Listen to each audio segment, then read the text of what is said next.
अजय,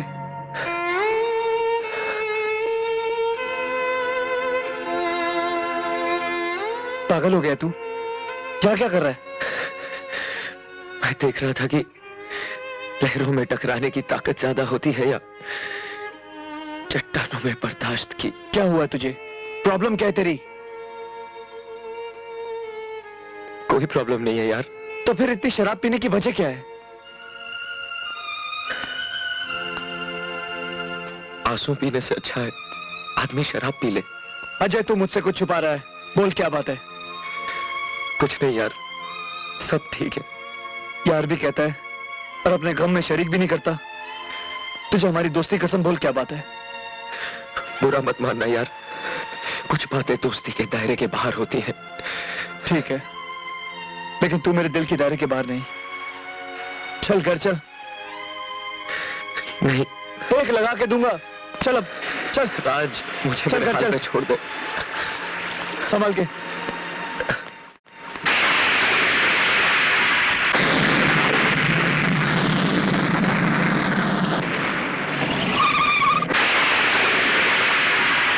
आहिस्ते, आराम से। अजय, अजय, संभाल के, आराम से।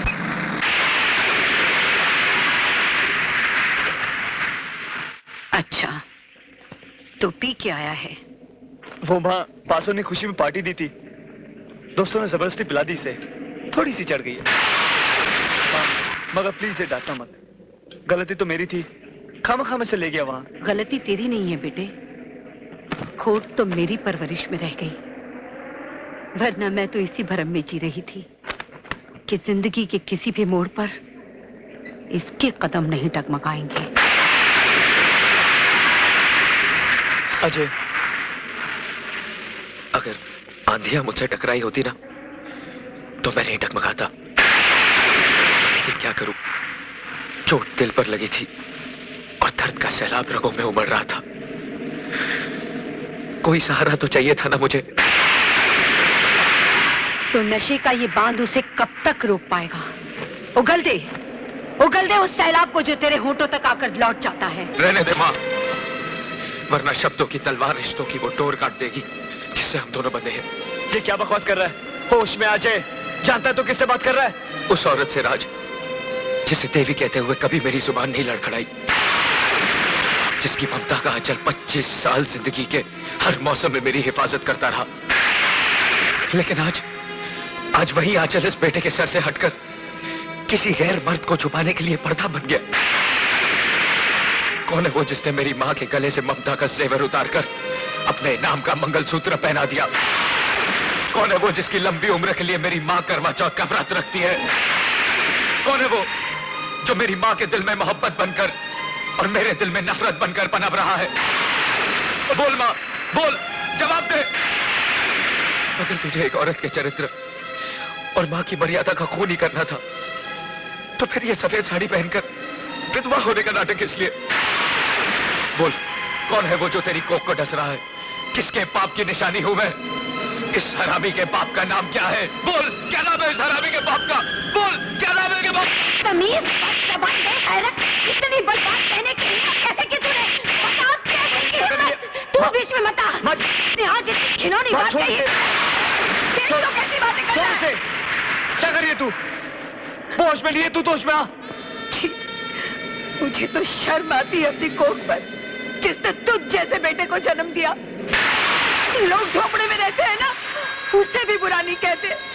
अरे तू तो 9 महीने इस कोख में रहा है रे, तो फिर इसे गाली देने की हिम्मत कैसे की तूने? अपनी माँ के सीने पे शब्दों की बर्छियां चलाते वक्त क्या एक बार भी तुझे ख्याल नहीं आया कि इसी छाती का दूध पी के बड़ा हुआ है तू? तू क्या सिखाएगा मुझे औरत का चरित्र और माँ का कर्तव्य? अरे मैंने तो एक वचन के लिए अपनी सारी जिंदगी वनवास की तरह काट दी। तू जानना चाहता है ना कि मैं ये मंगलसूत्र किसके नाम का पहनती हूँ, किसकी लंबी उम्र के लिए करवा चौथ का व्रत रखती हूँ? तो सुन, वो कोई और नहीं, वो तेरे पिता हैं।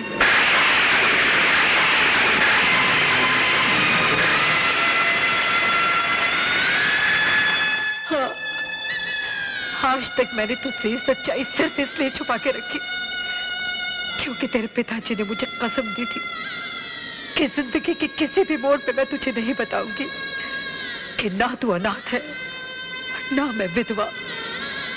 लेकिन आज तेरे इल्जामों के बारूद से कसम की वो दीवार टूट गई। तेरे पिता एक डॉक्टर थे।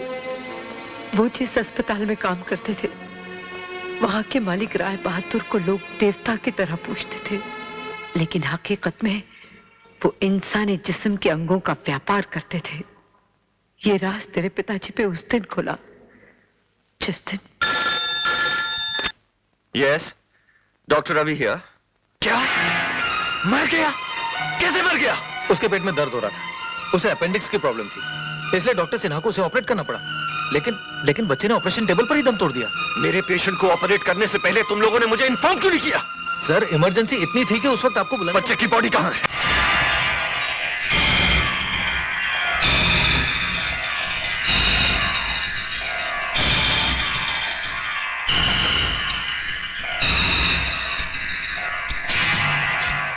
Heart is missing. Oh my God. ताज्जुब हो रहा है ना? इस बच्चे के सीने से दिल कहां गायब हो गया? एक गरीब मजदूर के बच्चे का दिल अब एक करोड़पति बाप के इकलौते बेटे के सीने में धड़क रहा है। और जानते हो हमें इस कारनामे की क्या कीमत मिली है? 3 लाख रुपए। ये दौलत तुम्हारा भी मुकद्दर बन सकती है डॉक्टर, अगर तुम हमसे हाथ मिला लो। घबराओ नहीं डॉक्टर, किसी को हम पर शक नहीं होगा, क्योंकि हम ये हथकंडे उन्हीं पर आजमाते हैं जिन्हें मरने के बाद कफन के पैसे भी हम ही को देने पड़ते हैं। You bastard! Kidney, liver, brain, lungs, heart वगैरह, ये सब इंसान। छोड़ दो! मैं कहता हूं छोड़ दो मुझे। गौर से देखिए राय साहब, ये वो कमीना सफेद पोश कसाई है जो पेशे की आड़ में लाशों का कारोबार कर रहा है। आपके अस्पताल को इसने मौत का अड्डा बना रखा है। ये कमीना इस अस्पताल में क्या क्या कर रहा है ये नहीं डॉक्टर जानते। रवि, जो कुछ तुम डॉक्टर सिन्हा के बारे में कहना चाहते वो मैं बहुत पहले से जानता हूं, और मैं ये भी जानता हूं कि ये सिर्फ एक मोहरा है। इस सिस्टम का रिमोट कंट्रोल किसी और के हाथ में है। अगर आप सब जानते हैं तो खामोश क्यों है? कौन है वो? दिल कमजोर तो नहीं है ना तुम्हारा? कहीं ये सुनकर हार्ट फेल ना हो जाए कि वो रिमोट कंट्रोल मेरे हाथ में। इस अस्पताल में काम करने वाले सारे डॉक्टर मेरे इशारों पर चलते हैं। यहाँ आने वाले हर मरीज की जिंदगी और मौत का फैसला मैं करता हूँ। इस छोटी सी कायनात का खुदा हूं मैं, खुदा। तो वो दान पुण्य, वो गरीबों से हमदर्दी, वो सब दिखावा है, नाटक है। और नहीं तो क्या। तुम क्या समझते हो मैंने ये अस्पताल भिखारियों और लावारिसों के लिए खोल रखे हैं? जिस तरह कसाई के लिए एक पका उसकी रोटी रोजी कमाने का साधन है, इसी तरह इंसानी जिस्म मेरे लिए दौलत कमाने का साधन है।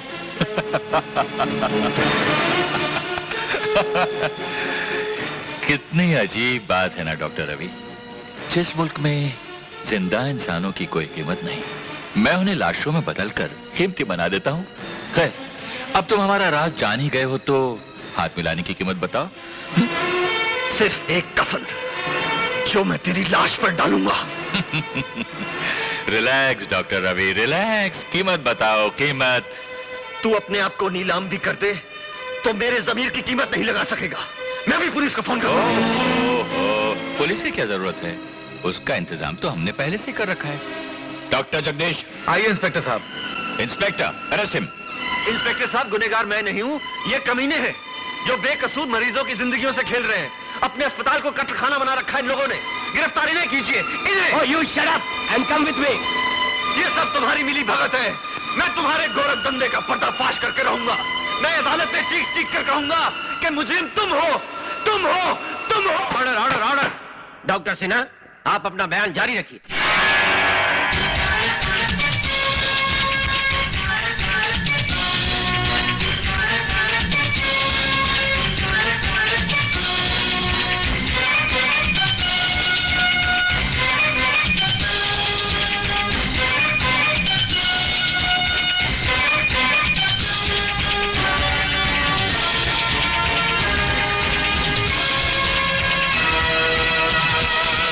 मेरे खिलाफ एक मुकम्मल साजिश है योर ऑनर।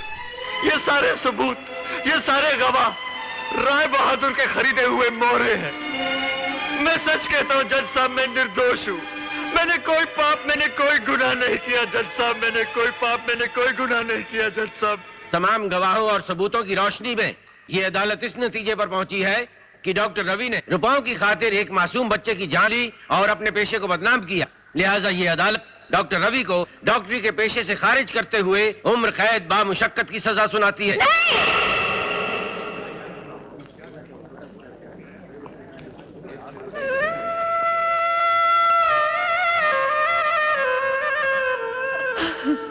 रवि मल्होत्रा, सारे डॉक्टर नहीं कसाई है तू। सैकड़ों बेगुनाह इंसानों का खून किया तूने। तुझे उम्र कैद नहीं, फांसी होनी चाहिए। सिनारे में काटती है साले तुझे। मारो साले को, मारो, मारो, छोड़ो मत साले को, मारो। अरे मासूम बच्चों की जिंदगी में खेलता है, ह्यूमन ऑर्गन की स्टडी करता है। अरे इसको मत छोड़ना नहीं साले को, मारो, कुत्ते की तरह मारो इसको साले को। अबे ज्यादा कहाँ है साले, कसाई के बच्चे, छोड़ो मत इसको। अरे इसको क्या मार रहे हैं? इसके बच्चे को छीन लो, इसके बच्चे के टुकड़े टुकड़े कर दो। मेरे बच्चे को हाथ लगा दो। मैं कहता हूँ रुक जाओ। इंस्पेक्टर साहब ने रोकिए, ये मेरे बच्चे को मार डालेंगे। छोड़ दो मेरे मुन्ना को। रुक जाओ, मैं कहता हूँ। रुक जाओ। मेरे बच्चे को छोड़ दो। छोड़ दो इन लोगों को, छोड़ दो। छोड़ दो तेरे बच्चे।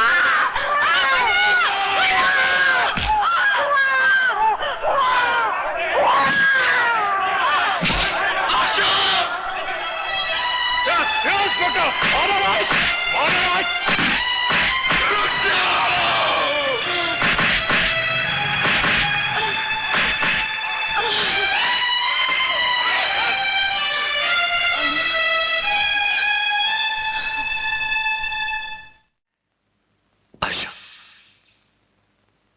जी तुम ये शहर छोड़कर चली जाओ। क्या हम एक दूसरे से अलग तो हो ही चुके हैं, और अब आप ये शहर छोड़कर जाने को कह रहे हैं? मैं आपको छोड़कर कहीं नहीं जाऊंगी। तो क्या चाहती हो तुम? अगली बार जब तुम मुझसे मिलने आओ, इस बच्चे की लाश तुम्हारे हाथों में हो। एक बाप होकर ऐसी अशुभ बातें कर रहे हैं। तो क्या करूं? लोगों की आंखों में जो नफरत और गुस्सा मैंने देखा है, वो तुम्हें और इस मासूम को जिंदा नहीं रहने देगा। किस किस के पत्थर से हिफाजत करोगी इसकी? चली जाओ आशा, चली जाओ। किसी अजनबी जगह जाकर परवरिश करो इसकी, जहां तुम्हारे बेटे के नाम के साथ डॉक्टर रवि मल्होत्रा का नाम शामिल ना हो, ताकि ये किसी मुजरिम या कातिल का बेटा ना कहलाए। मैं बताऊंगी इसे कि सच्चाई क्या है। नहीं यकीन करेगा वो। अरे बचपन कोरे कागज की तरह होता है, और दुनिया वाले मेरे गुनाहों की उस पर इतनी स्याही बिखेर देंगे कि तुम्हारे लिखने के लिए कोई जगह नहीं रहेगी। इसलिए कहता हूं आशा, मान जाओ, मान जाओ। इस बच्चे के भविष्य की खातिर तुम्हें दुनिया वालों के सामने विधवा बनकर जीना होगा। एक माँ का फर्ज निभाने के लिए आप एक पत्नी से उसका अधिकार क्यों छीनना चाहते हैं? ताकि तुम्हारी मांग का सिंदूर उन सवालों को जन्म ही न दे सके जिनका जवाब तुम्हारे पास न हो। समझ लो तुम्हारे सुहाग को उम्र कैद नहीं, फांसी हो चुकी है। विधवा हो चुकी हो तुम। पोंछ दो अपनी मांग का सिंदूर, तोड़ दो ये फांस की निशानियां, तोड़ दो जो तुम्हें कभी मेरे जिंदा रहने का एहसास भी न दिला सके। आज के बाद तुम कभी मुझे जिमिलने नहीं आओगी, और न ही इसे कभी बताओगी कि मैं जिंदा हूं। आशा, आशा, मैं तुम्हारे हाथ जोड़ता हूं। वचन दो कि तुम इस राज को राजी रखोगी। तुम्हें इस बच्चे के भविष्य की कसम, तुम विधवा बनकर रहोगी। आशा, मैं तुम्हारे हाथ जोड़ता हूं। सुहागन होते हुए भी मैंने विधवा का ये कफन ओढ़ लिया, पोंछ दिया अपनी मांग से सिंदूर, ताकि अपने आंचल से अपने बेटे का लहू न पोंछना पड़े।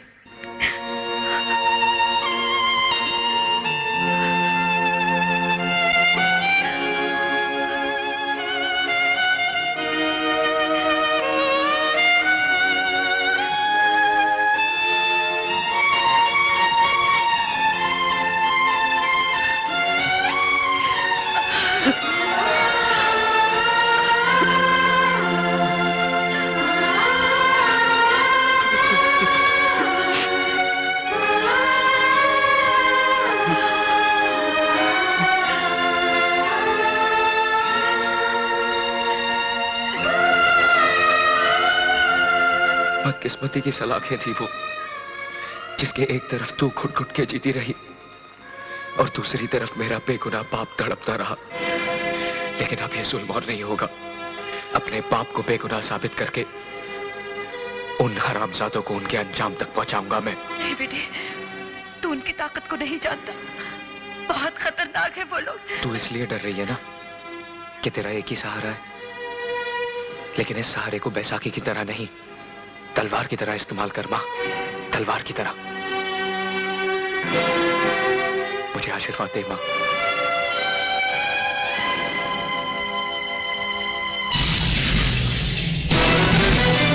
मेरे लहू को बना दिया है तेरी दुआ ने अब तो आग। अपना दूध न बख्शना तू, जो न लाया तेरा सुहाग।